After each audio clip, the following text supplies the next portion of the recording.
أم علي، هلا حبيبي. كيف حالك؟ الحمد لله رب العالمين. طيب يا أخي سألك بالله، احنا في نكد كيف والله كذا. يعني يا طيب خلاص نقول لا، اكتب علينا. شوف الواحد لما في بطن أمه عاد مرتاح صح؟ وين مرتاح؟ ها. انا اضمن له ضمن من يوم ما ازدجت في بطن امه، ها. وانه ملاقي مصاعب ايوه. وملاقي متاعب مم. وملاقي هم وغم، حتى قولوا الظهور على الارض ومحمل هم الدنيا وما فيها. طيب ايش من همه في بطن أمه وين مرتاح مرتاح؟ محامل له. اقسم لك بالله انها من حين تحمل به، ها. انها متلقي معاناه من الالتهابات وهو يا لطيف. من الالتهابات، من الجرثوميه، من جميع الامراض، من شبور وغيره فزعوه خلاص. طيب. قداه في قاسي قال له وقبه ولده ها. حتى تخرج.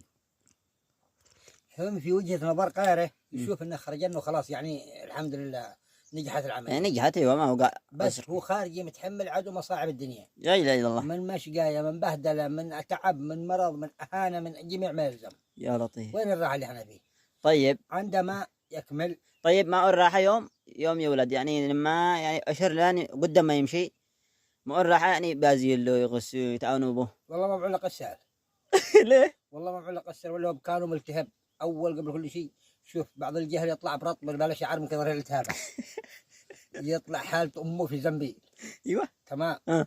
على ما قلت تعالوا تفك شفايفه، تحت لسانه وشفايفه كلها على ما قال مصلوق احمر من التهابه. ايوه. وهم يقولوا في دم مرتاح. وهم يقولوا على ما قال يمكن الدم عنده زياده، يمكن عنده، وهم التهب في قاسي قال وقف. في قاسي قال ما ادري الحين راحته. اذا عمله صالح بينه وبين ربه، وعندما يموت يلقى راحته عند ربه اذا عمله صالح. طيب. وان كان عمله على ما قال في النميمه او في فساد او في اي حاجه يتعدى حدود الله، فالله يرحمه ما معه لا دنيا لا في بطن امه، لا نضمن له لا في بطن امه ولا على الدنيا ولا في الاخره. اعتبره قرح جو من الثلاث النقط. لكن حسبي الله ونعم الوكيل.